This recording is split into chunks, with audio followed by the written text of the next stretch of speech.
Bismillahirrahmanirrahim. Alhamdulillah alladzi hadana li hadza wa ma kunna linahtadiya laula an hadana Allah.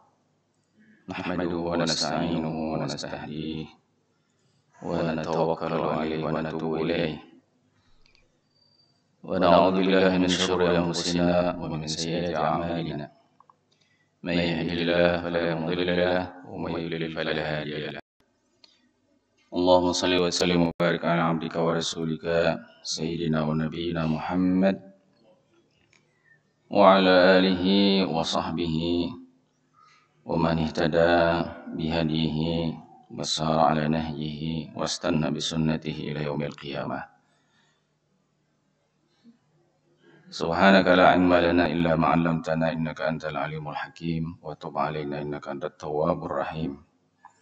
Rabbi yassir wa la tu'assir bitamin bil khair wa la hawla wa la quwwata illa billahil aliyyil azim. Wa qala al-musannif rahimahullah ta'ala wa nafa'ahu wa nafa'ana bi 'ulumihi fid dharain. Allahumma amin. Al-khamisu an Aisyah radhiyallahu anha qalat kana Rasulullah sallallahu alaihi wasallam idza dakhala al-'ashru ahya al-laila wa ayqaza ahlahu وجد وشد المئزر متفق عليه. وقال رحمه الله تعالى والمراد العشر الأواخر من شهر رمضان والمئزر الإزار وهو كناية عن اعتزال النساء وقيل المراد تشميره للعبادة يقال شددت لهذا الأمر مئزري أي تشمرت watafarraqtu lahu. Hadis yang kelima dari bab mujahadah dari Aisyah radhiyallahu anha, sesungguhnya beliau berkata, adalah Rasulullah sallallahu alaihi wasallam apabila telah masuk 10 hari atau 10 malam daripada bulan suci Ramadan, maka beliau menghidupkan malam dengan ibadah, dan beliau membangunkan keluarga beliau, dan beliau bersungguh-sungguh serta beliau menguatkan mi'zar, yaitu pakaian bawah yang kita sebut dengan sarung. Hadis diriwayatkan oleh Imam Bukhari dan Muslim. Dikatakan oleh Imam Nawawi rahimahullah taala bahwa yang dimaksud dengan 10 terakhir di dalam hadis itu adalah 10 terakhir daripada bulan suci Ramadan. Mi'zar, kata beliau, adalah al-izar, yaitu pakaian bawah. Pakaian kita ini ada baju, ada celana yang di bawah itu, atau kita sebut sering dengan sebutan sarung. Kalau orang berihram, maka yang dipakai kain di bawah itu namanya adalah mizar ataupun izar.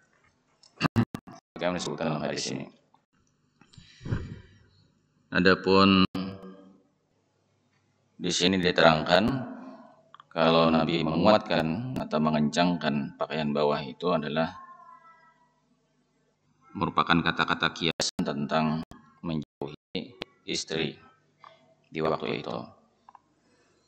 Ada juga yang mengatakan maksudnya adalah yaitu bersungguh-sungguh untuk beribadah. Seperti dalam bahasa dikatakan dengan menggunakan menguatkan itu, syaddadtu lihadzal amri mi'zari. Saya kuatkan untuk menghadapi urusan ini pakaian bawah saya. Itu artinya adalah bersungguh-sungguh fokus terhadap urusan tersebut. Begitu yang dikatakan oleh Imam Nawawi rahimahullah taala. Jamaah sekalian rahimani rahimakumullah, hadis ini mungkin sering diulang-ulang dan diperdengarkan kepada kita di bulan suci Ramadan, terutama menjelang datangnya 10 hari terakhir daripada bulan suci Ramadan. Hadis ini menjelaskan tentang mujahadahnya Rasulullah SAW terutama di waktu-waktu yang sengaja oleh Allah diberikan keistimewaan ataupun kelebihan-kelebihan, fadilat-fadilat yang melebihi daripada waktu-waktu yang lain. Ada dua yang berkaitan dengan fadilat yang disebutkan, yaitu ada yang terkait dengan tempat, ada yang terkait dengan waktu. Ini adalah fadilat yang berkaitan dengan waktu. Jadi hendaknya kita memanfaatkan baik tempat ataupun waktu yang mengandung fadilat, mengandung keutamaan-keutamaan, kelebihan-kelebihan. Lebih disungguh-sungguhi memanfaatkan kesempatan baik itu maupun tempat yang baik itu untuk kita beribadah dan melakukan kebaikan-kebaikan. Sebagaimana Rasulullah SAW menyungguh-nyungguhi. Beliau bersungguh-sungguh di bulan Ramadan, tetapi lebih disungguh-sungguhi lagi di 10 malam terakhir, karena di situ ada kelebihan yang tidak didapatkan pada hari-hari sebelumnya. Adapun 10 terakhir itu dihitung mulai dari malam 21. Memang ini lebih ditekankan adalah malam, karena salah satu alasannya adalah sebagaimana yang secara langsung Rasulullah SAW menyampaikan, karena di 10 malam terakhir itu ada terdapat Lailatul Qadar. Lailatul Qadar itu malam. Jadi lebih disungguh-sungguhi perhatian itu ditujukan kepada malam karena alasan adanya keutamaan itu di malam hari, yaitu Lailatul Qadar. Fadilat yang belum ada yang bisa menyamai fadilat itu. Khairun min alfi syahr. Di mana nilai ibadah jauh lebih baik daripada ibadah 1000 bulan. Nah, ini adalah satu kesempatan yang tidak boleh dilewatkan begitu saja. Untuk mendapatkannya harus disungguh-sungguhi. Itu yang dilakukan Rasulullah SAW. Di dalam hadis ini diterangkan oleh Sayyidatuna Aisyah radhiyallahu anha. Itu dimulai dari malam 21 menghitungnya. Karena 10 itu tidak pasti harus bilangannya 10. Bisa jadi hanya 9. Kalau seandainya ganjil, itu berarti jumlah hitungannya hanya 9 malam. Tapi kalau bulan Ramadan genap, ya bisa 10 malam. Tapi cara menghitungnya tentu mulai dari malam 21. Jadi mulai dari malam 21 itulah Rasulullah SAW seperti yang diterangkan di sini, beliau menghidupkan malam.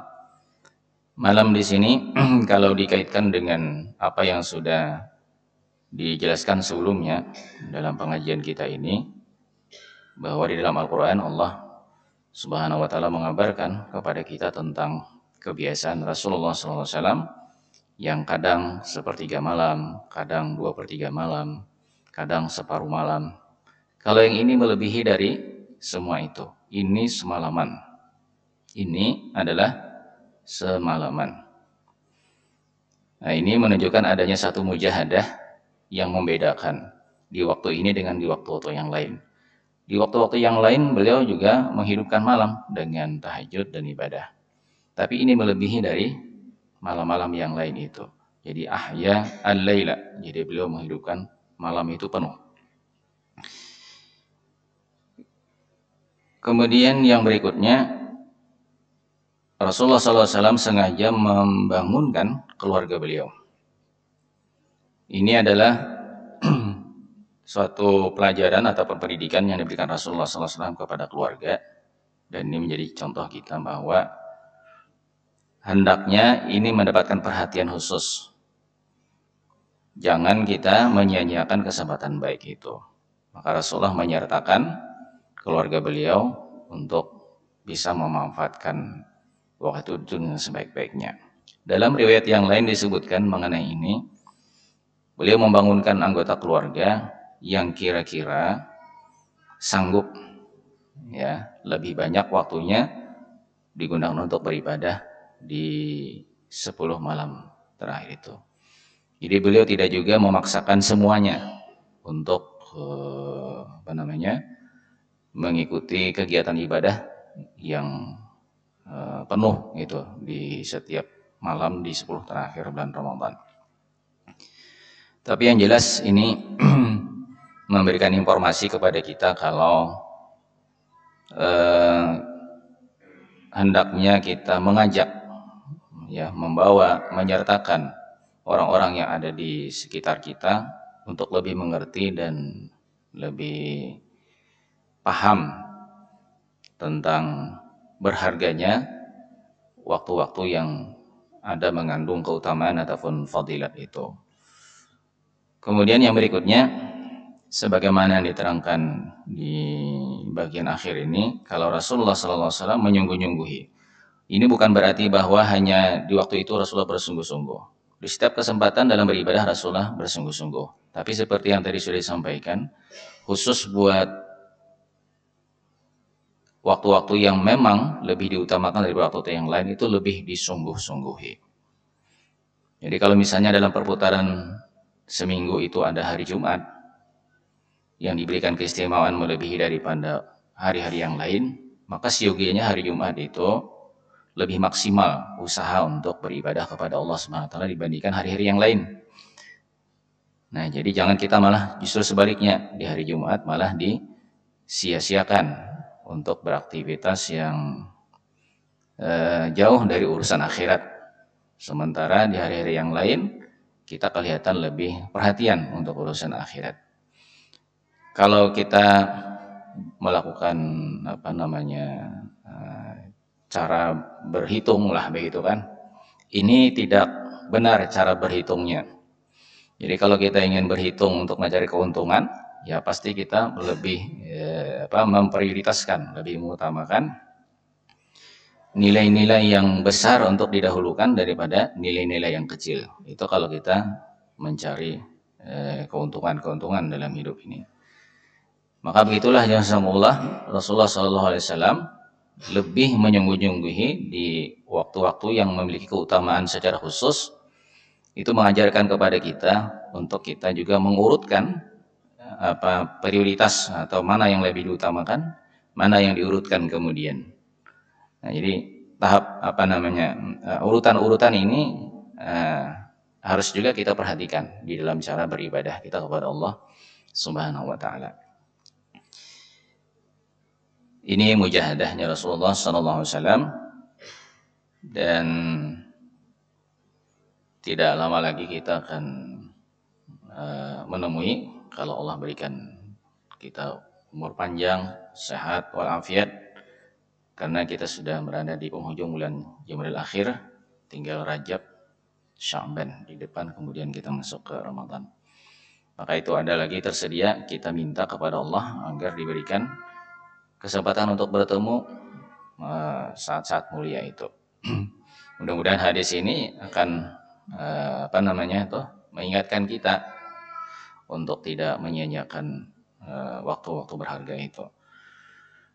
Para sahabat-sahabat Rasulullah SAW di masa dahulu itu begitu mendambakannya pertemuan Ramadan itu, ya, itu mereka berdoa 6 bulan sebelumnya untuk dipertemukan dengan bulan Ramadan.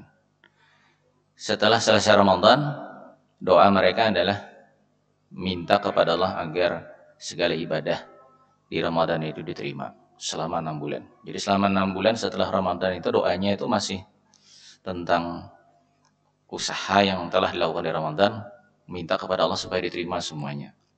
6 bulan berikutnya adalah minta kepada Allah supaya ditemukan lagi dengan Ramadan.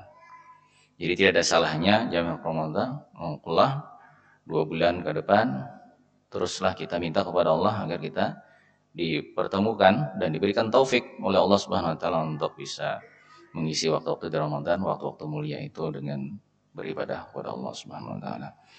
Kemudian yang berikutnya adalah yang keenam, An Abi Hurairah radhiyallahu anhu qala Rasulullah sallallahu alaihi wasallam, al-mu'minul qawiyyu khairun wa ahabbu ila Allah minal mu'minid dha'if wa fi kullin khairun ihris ala ma yanfa'uka wasta'in billahi wa la ta'jiz wa in asabaka syai'un fala taqul law anni fa'altu kana kadza wa kadza walakin qul qadarullahu wa ma syaa fa'ala fa inna law taftahu amala syaitan, rawahu Muslim. Dari Abi Hurairah radhiyallahu anhu, beliau berkata, bersabda Rasulullah sallallahu alaihi wasallam, orang beriman yang kuat itu lebih baik dan lebih dicintai oleh Allah daripada orang beriman yang lemah. Dan pada masing-masing daripada keduanya itu ada kebaikannya. Berikanlah perhatian terhadap apa yang bermanfaat buat dirimu. Minta tolonglah kepada Allah. Janganlah bersikap lemah. Apabila ada sesuatu yang menimpa dirimu, maka janganlah kamu katakan, kalau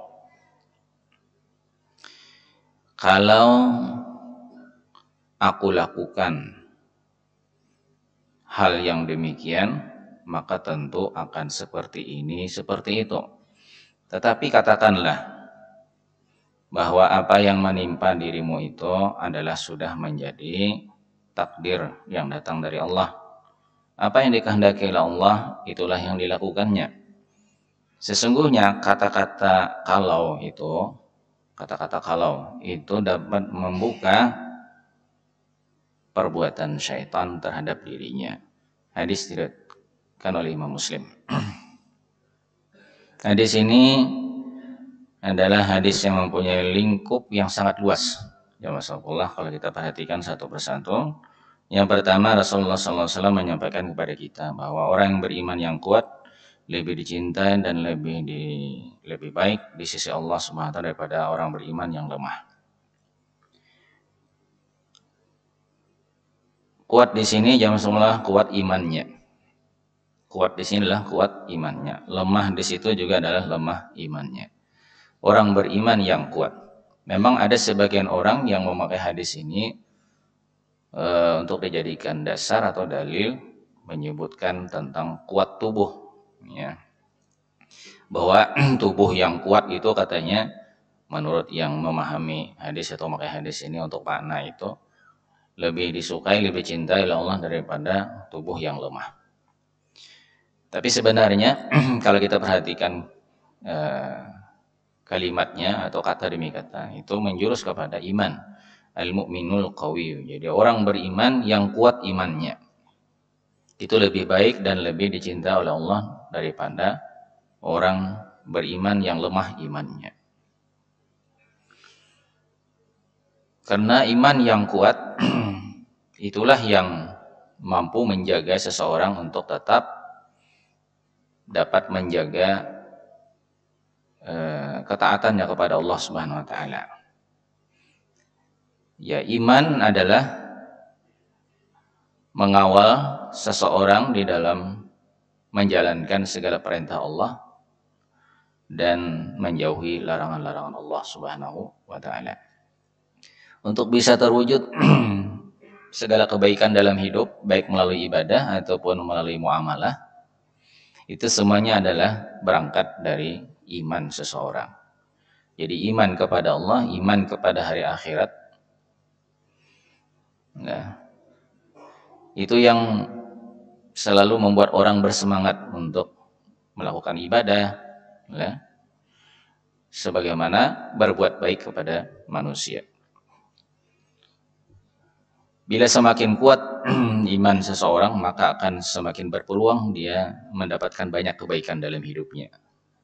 Karena itu dikatakan orang beriman yang kuat imannya jauh lebih baik. Karena kebaikannya akan lebih banyak. Hidupnya lebih berkah dibandingkan yang imannya lemah. Lebih dicintai oleh Allah Subhanahu wa taala karena orang imannya yang kuat. Tentu saja iman yang kuat tadi maksudnya iman yang benar dan iman yang baik. Benar imannya dan baik imannya. Sehingga menjadi satu iman yang kuat. Itu menjadi landasan bagi setiap orang di dalam melakukan semua kegiatan hidupnya. Dalam beribadah, apabila didasari oleh keimanan kepada Allah Subhanahu wa taala, maka akan mudahlah orang ikhlas dalam beribadah. Begitu pula keikhlasan itu akan bisa kita temukan di dalam kita berbuat baik kepada manusia. Bila kita melakukan kebaikan kepada manusia itu atas dasar bahwa apa yang kita lakukan ini kita ingin dapatkan keuntungannya di akhirat. Kita tidak mencari kepentingan dunia, tapi kita mencari keuntungan kita di akhirat. Jadi kalau orang cita-citanya adalah mencari keuntungan akhirat, itu menandakan bahwa dia melakukan itu adalah atas dasar iman terhadap hari pembalasan, iman terhadap hari di mana orang akan mendapatkan balasan setiap perbuatan yang dilakukannya ketika di dunia. Nah, itu sedikit di antara yang banyak bisa dijelaskan tentang kebaikan-kebaikan yang banyak itu akan didapatkan oleh orang yang imannya kuat. Namun Rasulullah SAW kemudian melanjutkan supaya jangan disalahpahami kata-kata ini, karena ada sebagian orang yang mungkin mengira atau menyangka yang imannya lemah itu pada baik. Jadi Rasulullah wa fi kullin khairun, masing-masing baik yang kuat maupun yang lemah imannya, masing-masing ada kebaikannya. Nah, jadi jangan kita potong kata-kata itu lalu mengambil kesimpulan kalau iman lemah kada baik. Tidak. Jadi maksud kata-kata itu adalah dua-duanya baik kata Rasulullah SAW. Artinya begini, yang imannya lemah tetap baik dibandingkan dengan orang kafir. Ya, dibandingkan orang kafir. Jadi iman itulah yang menempatkan seseorang menjadi baik di sisi Allah Subhanahu wa taala. Hanya kemudian antara yang satu dengan yang lain itu bertingkat-tingkat kedudukannya. Kedudukan kemuliaannya, kedudukan kebaikannya di sisi Allah Subhanahu wa taala sesuai dengan tingkat kekuatan imannya. Itu. Manakala ada iman pada diri seseorang, maka akan baiklah orang itu. Nah, cuma tinggal bagaimana kita mengusahakan kebaikan itu bisa terus bertambah dari waktu ke waktu, maka diperbaikilah iman itu, diperkuatlah iman itu. Kalau kita ingin mendapatkan lebih banyak kebaikan. Maka dari situ kita bisa juga sekaligus memahami semangat kita di dalam melaksanakan ketaatan itu didorong oleh kekuatan iman. Jadi iman itu semacam energi lah jurang gitu kan, energi yang bisa terus mendorong dan juga memelihara ya, kebaikan-kebaikan dalam hidup seseorang, baik kebaikan yang ada kita lakukan dalam ibadah ataupun dalam bermuamalah. Nah, selanjutnya Rasulullah SAW memberikan wasiat, ihris ala ma yanfa'uka. Berikanlah perhatian. Jadi ihris itu perhatian yang penuh ya. Tekunlah, bisa juga dikatakan demikian, untuk melakukan yang bermanfaat buat dirimu, ma yanfa'uka. Yang bermanfaat di sini adalah bermanfaat baik di dunia maupun bermanfaat juga di akhirat, kedua-duanya. Nabi berpesan dan berwasiat supaya kita selalu melakukan hal yang bermanfaat buat diri kita. Kata-kata ini jamaah rahimakumullah seperti yang tadi juga mempunyai makna hendaknya kita di dalam hidup ini mengurutkan apa yang lebih utama dari yang utama dan yang utama dari yang kurang utama, begitu kan. Yang diistilahkan orang dengan skala prioritas, gitu kan, mana yang lebih didahulukan. Nah, kata simbolnya adalah bermanfaat. Bermanfaat itu relatif, ada bermanfaat luas, ada bermanfaat terbatas. Nah, tapi tentu yang dimaksud di sini bermanfaat yang lebih luas itu harus lebih didahulukan daripada bermanfaat yang sifatnya hanya terbatas. Begitu pula bermanfaat untuk akhirat dan bermanfaat untuk dunia, haruslah lebih dahulukan yang bermanfaat akhirat daripada yang bermanfaat di dunia. Begitulah seterusnya, insyaallah. Jadi kita ini selalu dihadapkan kepada banyak perkara-perkara yang bermanfaat. Tapi dari semua itu, ya masya, hendaknya kita atur mana yang lebih bermanfaat di antara yang bermanfaat. Itu yang lebih kita dahulukan. Ini yang dimaksud dengan ihris ala ma yanfa'uka. Jadi bukan hanya sekedar bermanfaat, tetapi di situ juga ada pesan Rasulullah SAW untuk kita lebih memperhatikan yang lebih bermanfaat daripada yang ada. Inilah ya Allah makna mujahadah itu, ya, bisa kita petik dari wasiat Rasulullah Shallallahu Alaihi Wasallam, bahwa kita harus memberikan perhatian khusus untuk hal-hal yang bermanfaat, bahkan untuk hal yang bermanfaat dalam tingkatan yang lebih luas manfaatnya daripada yang lebih kecil hasil manfaatnya itu.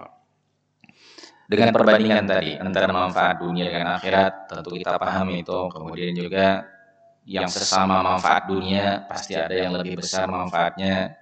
Karena itu kita diajari untuk lebih mendahulukan kepentingan orang banyak daripada kepentingan pribadi, walaupun sama-sama penting antara dua-dua itu, tapi tentu kepentingan orang banyak lebih didahulukan. Karena itulah ajaran agama, wasiatnya Rasulullah Shallallahu Alaihi Wasallam. Wasta'in billah wa la ta'jiz. Kemudian wasiat ini dilanjutkan dengan pesan beliau untuk kita senantiasa meminta pertolongan Allah. Yang tadi itu adalah usaha kita. Yang ini adalah tawakal kita kepada Allah. Jadi antara usaha dengan tawakal itu tidak boleh dipisahkan, jamaah Allah. Antara usaha dengan tawakal. Tawakal itu adanya di hati kita. Usaha itu ada di tubuh kita. Jadi tubuh bergerak berusaha, sementara hati kita bersandar kepada Allah Subhanahu wa taala. Maksudnya bersandar kepada Allah Subhanahu wa taala itu jamaah sekalian.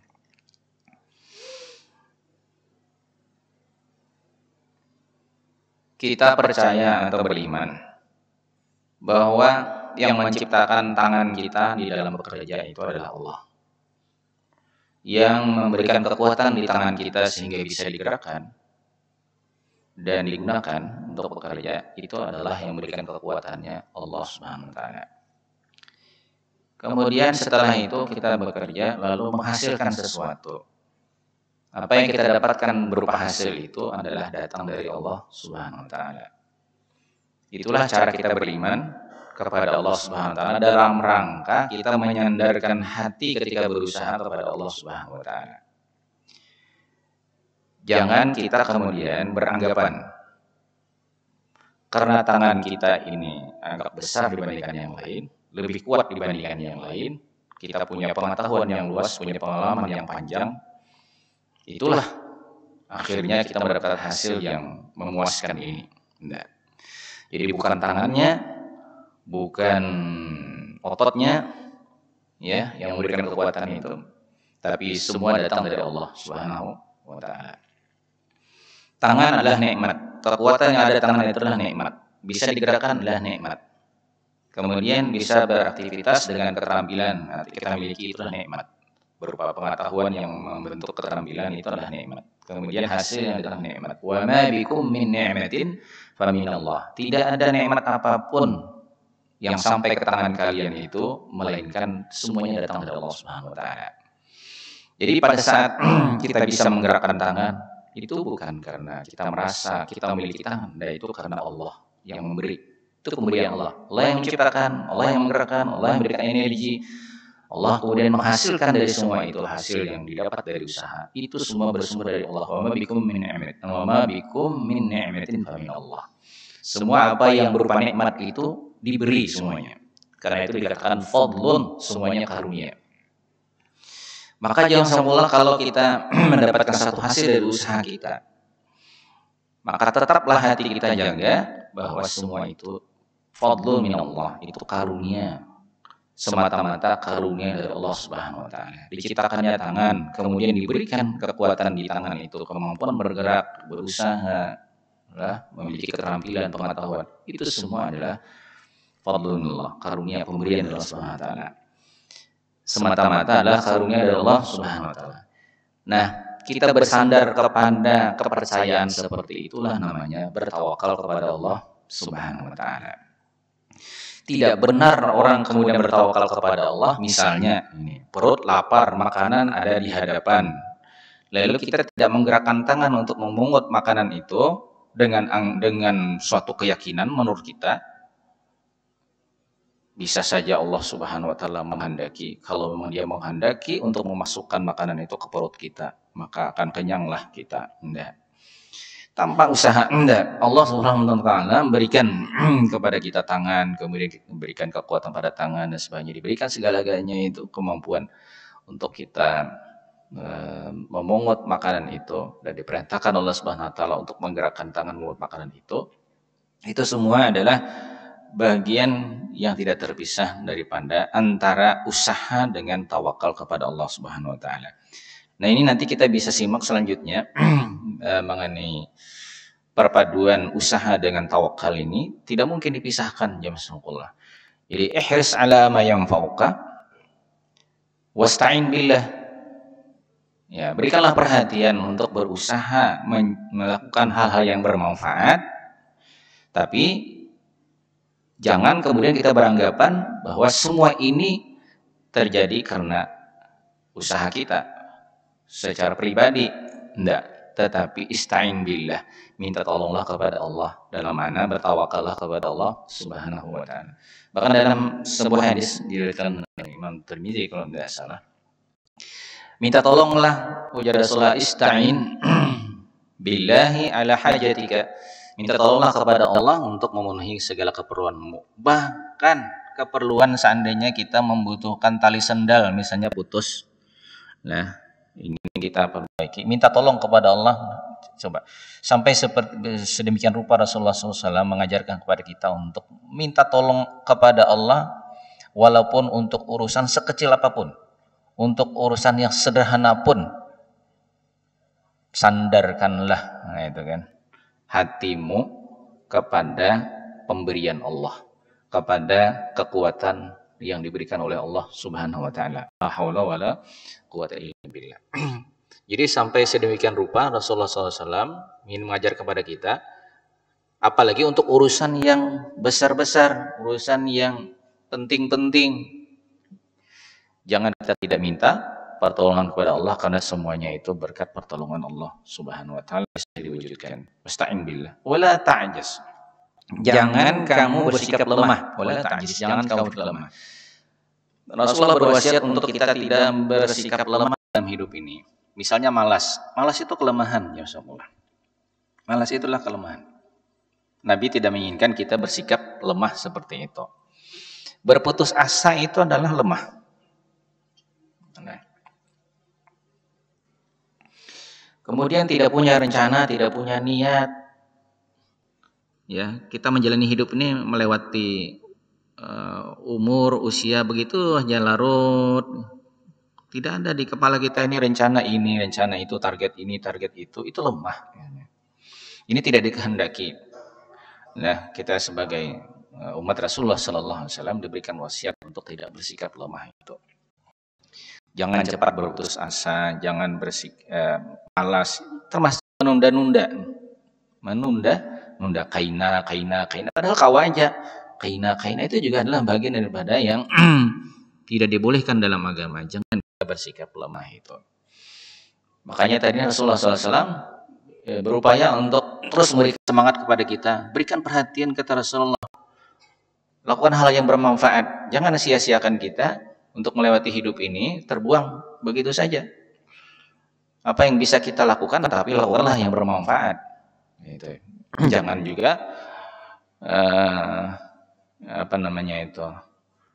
mengisi waktu juga dengan pekerjaan, tapi pekerjaannya tidak memberikan manfaat. Jangan juga.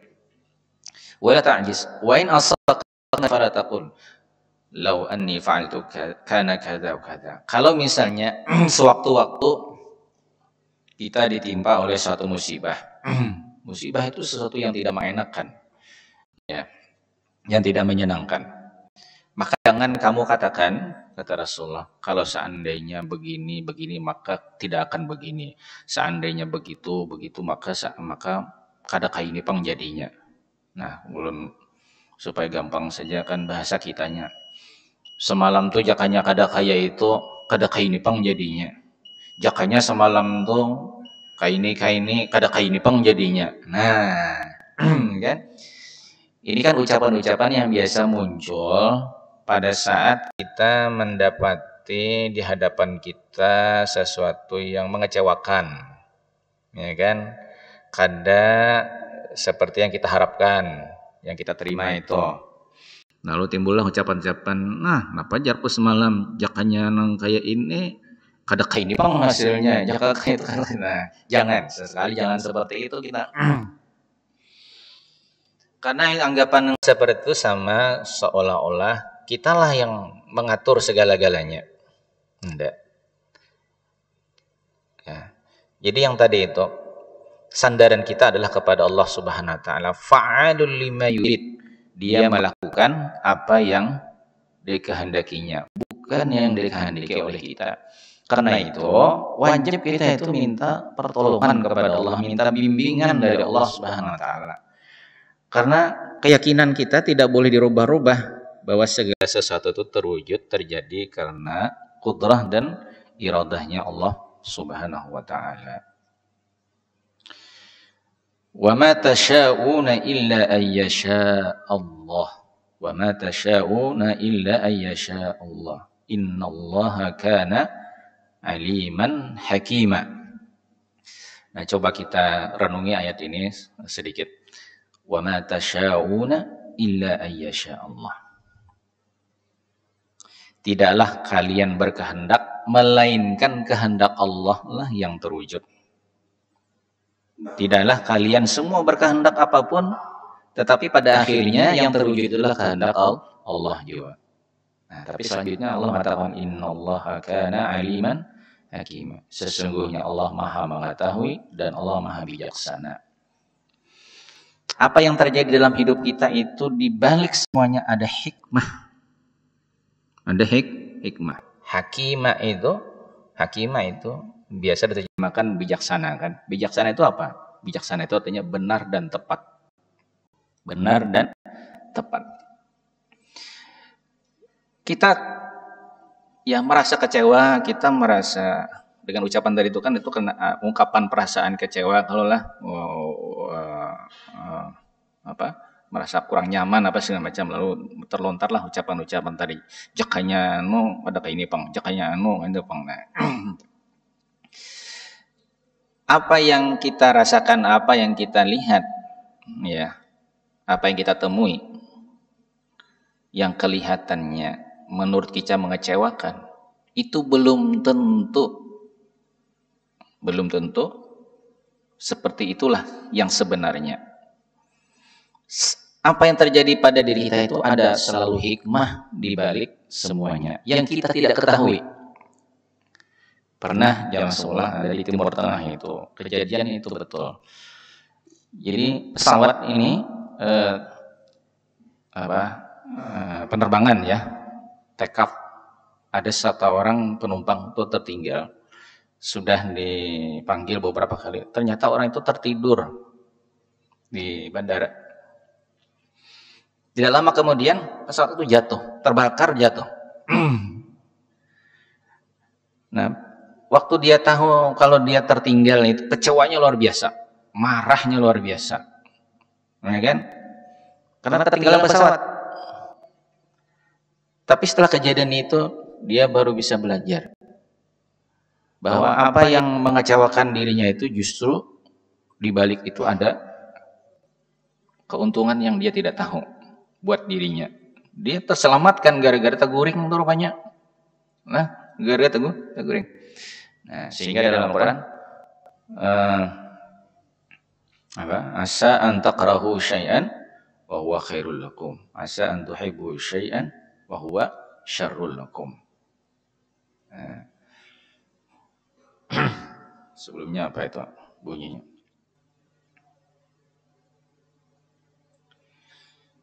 Berperang itu kata Allah adalah sesuatu yang tidak menyenangkan buat kalian. Nah, baru ada ayatnya itu. Asa an takrahu syai'an.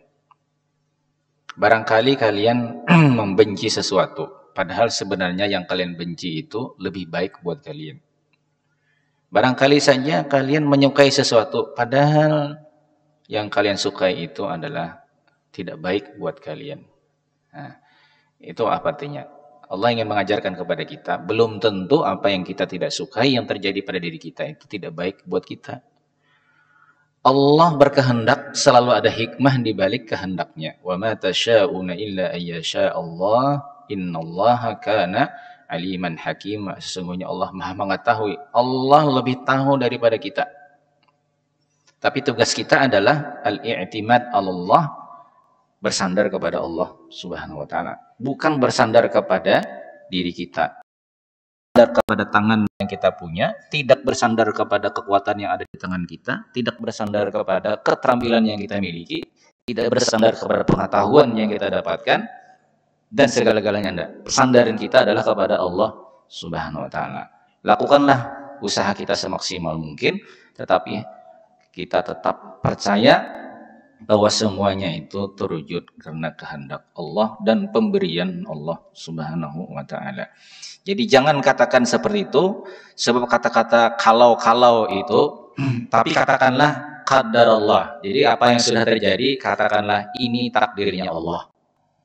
Jangan kita memperturutkan kata-kata kalau, karena ya Rasulullah kata-kata kalau itu bisa membuka pintu masuknya bisikan-bisikan syaitan yang merusak keimanan kita kepada Allah, yang merusak cara berpikir kita. Nah, syaitan itu yang membuat kita cepat sedih itu syaitan.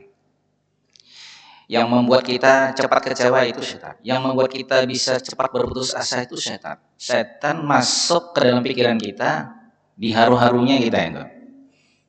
Jadi orang bisa sedih berkepanjangan, ya, kecewa berat, kemudian putus asa, kemudian malas, itu karena kita memberikan peluang kepada setan untuk menguasai diri kita. Jangan, kata Rasulullah, karena kalau kita sudah mulai kalau kayak itu, ya, kita tidak seolah ya kurang percaya kepada Allah Subhanahu wa taala.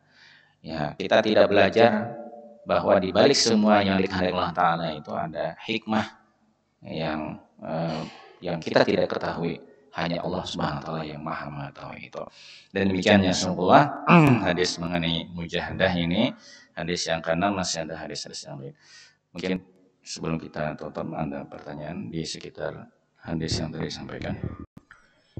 Bapak, ibu-ibu jemaah Allah muliakan. Tadi guru kita menjelaskan tentang usaha, ya, usaha dan tawakal. Inilah keyakinan orang yang beriman, selalu ingat kepada Allah Subhanahu wa taala. Oleh karena itu, kalau memang kurang jelas apa yang guru sampaikan, saya dipersilahkan kepada ibu-ibu, bapak-bapak yang ingin menanyakan. Dipersilahkan. Bapak Ustaz.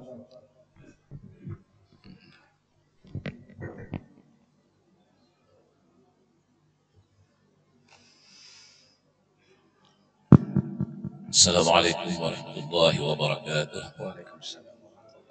Ulun perkenalkan, nama ulun Haji Basran Nur.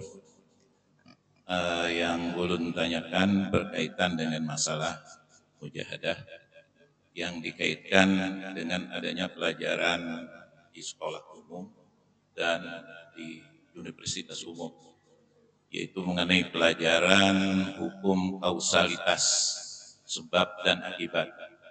Dan ini dipelopori oleh ilmuwan Yunani yang bernama Max Weber. Itu bukunya ilmu alamiah dasar. Nah, ini menyatakan bahwa hukum kausalitas itu sebab dan akibat itu adalah mutlak, tidak ada pengecualian. Misalnya kalau orang kawin itu pasti dapat anak, misalnya begitu ya. Kemudian kalau hujan itu awan hitam yang bergerak itu pasti akan mendatangkan hujan. Memang dalam Al-Quran surah An-Nahl juga ada itu. Sahabat yang menurunkan hujan di celah-celahnya itu hujan. Nah, yang kita tanyakan di sini, kalau kita belajar sampai di situ aja, karena pendapat ilmuwan Yunani ini adalah pada tahun atau pada abad ke-17, yaitu 1725, 1730. Sedangkan Al-Quran itu di abad ke-5, jadi lebih dulu Al-Quran. Sedangkan tadi di dalam uraian Bapak mengenai mujahadah ya, itu disebutkan itu harus ada seimbang antara usaha, ikhtiar, dan tawakal. Nah, kalau di dalam ilmu yang kita dapatkan di pelajaran umum tadi itu tidak ada sama sekali yang namanya wa ila rabbihim yatawakkalun, tidak ada tawakal kepada Allah. Nah, sedangkan tadi pendapat mereka adalah mutlak sebab dan akibat. Nah, sedangkan di dalam Al-Quran disebutkan kan ada yang namanya hak prerogatif Allah, yaitu ada iza arada syai'. Ada yang kedua biiznillah. Yang ketiga adalah biamrillah. Nah, jadi bagaimana kita menyikapi hal ini, karena anak-anak kita yang belajar khusus di IPA, Pak. Kalau di jurusan IPA itu buku ilmu alamiah dasar itu menyatakan bahwa sebab akibat itu adalah mutlak. Sedangkan kita di dalam agama kita itu ada masih 3 lagi fungsi hak prerogatif Allah, yaitu adalah yang tadi disebutkan iza arada syai'an ayyaqula lahu kun fayakun, yang kedua biiznillah, yang ketiga biamrillah. Mohon penjelasan Pak. Terima kasih. Wassalamualaikum warahmatullahi wabarakatuh. Waalaikumsalam. Hukum sebab dan akibat itu di dalam agama kita termasuk yang diakui. Tetapi istilah yang disebutlah sunnatullah. Ya. Sunnah itu adalah maknanya secara bahasa kebiasaan. Karena itu ada istilah adah kebiasaan. Hukum kebiasaan itu tidak bersifat mutlak dalam agama. Jadi kalau kita belajar tauhid ada hukum wajib, ada hukum mustahil, ada hukum jaiz. Tapi ada hukum namanya adah. Umpamanya saja api itu panas. Api panas itu hanyalah hukum adah, tidak hukum wajib. Tidak ada sangkut pautnya dengan hukum mustahil. Itu tidak bersifat mutlak, relatif saja. Karena itu ada di dalam contoh dikenalkan banyak hal tentang pemahaman ini, bahwa hukum sebab dan akibat itu tidak bersifat mutlak dalam agama kita, tapi itu adalah termasuk yang relatif. Cuma kebiasaannya memang selalu bertalian antara sebab dengan akibat. Yang paling utama di dalam berkeyakinan itu adalah bahwa segala sesuatu diciptakan oleh Allah Ta'ala. Segala sesuatu, termasuk hukum sebab dan akibat. Adanya hukum sebab dan akibat itu bukan timbul dengan sendirinya, tapi dicipta. Siapa yang menciptakan sebab itu? Allah. Allah itu khaliqul asbab, dia yang menciptakan sebab. Sebagaimana dialah yang menciptakan akibat, al-musabbabat, khaliqul musabbabat. Al-qadir ala khaliqil asbab, fahuwa qadirun ala taghyiril asbab. Yang mempunyai kekuasaan untuk menciptakan sebab, juga mempunyai kekuasaan untuk merubah sebab. Karena itu sebab tidak bersifat mutlak. Karena ada yang punya kuasa untuk mewujudkan sebab, dia juga punya kuasa untuk tidak mewujudkan sebab. Karena sebab itu sifatnya dicipta, bukan berdiri sendiri. Segala sesuatu di dunia ini, apapun kejadiannya, apapun adanya, munculnya itu karena dicipta oleh Allah Subhanahu wa Ta'ala. Jadi ada hukum sebab dan akibat itu dicipta. Maka sang pencipta ketika dia punya kekuasaan untuk mencipta itu, dia juga punya kekuasaan untuk tidak mencipta itu. Dan dia punya kekuasaan untuk merubah Kalau dia berkehendak untuk merubah hukum itu, maka dia rubah. Nah, contohnya, jadi contohnya itu argumentatif, juranglah sangat bisa diterima oleh akal pikiran. Jadi ketika mengajukan Al-Quran itu ketika mengajukan bukti-bukti bahwa Nabi Isa itu lahir tanpa melalui perkawinan, itu kan orang banyak tidak percaya kalau Nabi Isa itu lahir tanpa ayah, itu kan. Lalu disinggung dalam Al-Quran itu, dialah Allah Subhanahu Wa Taala yang mempunyai kekuasaan untuk menciptakan Nabi Adam, maka dia juga kuasa untuk menciptakan Nabi Isa. Itu secara logikanya begini. Nabi Adam itu tidak punya ayah, tidak punya ibu. Sanggup Allah menciptakan Nabi Adam tanpa ayah dan ibu. Apalagi ini ada ibunya, walaupun tidak ada ayahnya. Itu logikanya adanya. Masa yang sanggup menciptakan Adam tanpa ayah ibu, kada sanggup menciptakan Nabi Isa yang nyata-nyata ibunya ada. Kan itu Allah secara secara akal pikir. Nah, jazakallah. Jadi itu fakta. Ya, Nabi Adam itu datang dari mana? Siapa orang tuanya? Kalau memang kita katakan bahwa hukum sebab dan akibat itu bersifat mutlak. Nah, itu tidak bisa terjawab. Jadi, kalaupun orang tidak bisa terima kalau Nabi Isa itu tanpa ayah misalnya kan, tanpa ayah, maka itu kembalikanlah kepada bagaimana Allah menciptakan Nabi Adam itu. Yang namanya sebab akibat itu sunnatullah. Sunnah itu artinya adalah kebiasaan yang dikehendaki oleh Allah dalam kehidupan di dunia ini, ya. Maka itu tidak bersifat mutlak. Contoh api tadi itu kan, api itu panas. Lalu Allah tunjukkan kepada manusia kalau api itu bisa saja dirubah oleh Allah Ta'ala tidak panas. Nah, lalu Nabi Ibrahim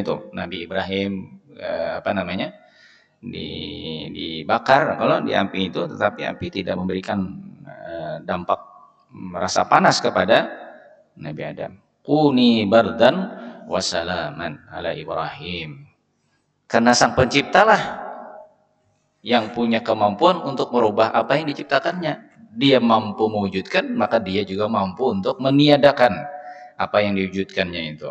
Allah wujudkan panas pada api, maka dia punya kesanggupan juga untuk meniadakan panas itu dari api itu. Nah, jadi itu relatif, tidak bersifat mutlak agama kita. Jadi Quran itu sendiri banyak berbicara tentang contoh-contoh itu. Tidak hanya Quran, sepanjang sejarah kehidupan manusia ada ditemui banyak kejadian-kejadian yang di luar dari nalar. Nah, akal pikiran ini bisa diterima oleh pikiran.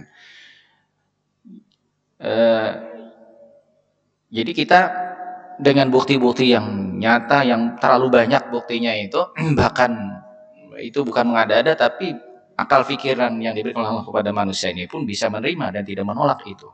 Ya, itu tidak bisa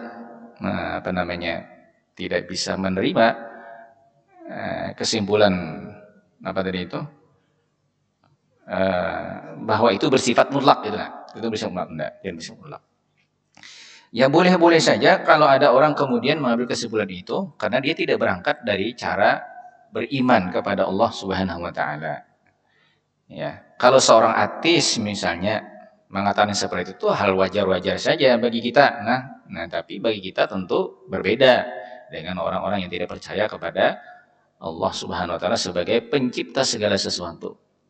Nah, termasuk tadi itu yang apa yang dibicarakan itu, perbuatan kita pun dicipta oleh Allah Subhanahu wa Ta'ala. Jadi semua segala sesuatu itu dicipta oleh Allah Subhanahu wa Ta'ala. Adapun makhluk, namanya juga makhluk. Makhluk itu kan dicipta, bukan pencipta. Allah Khalik, dia pencipta. Jadi tidak ada makhluk ini yang bisa mencipta.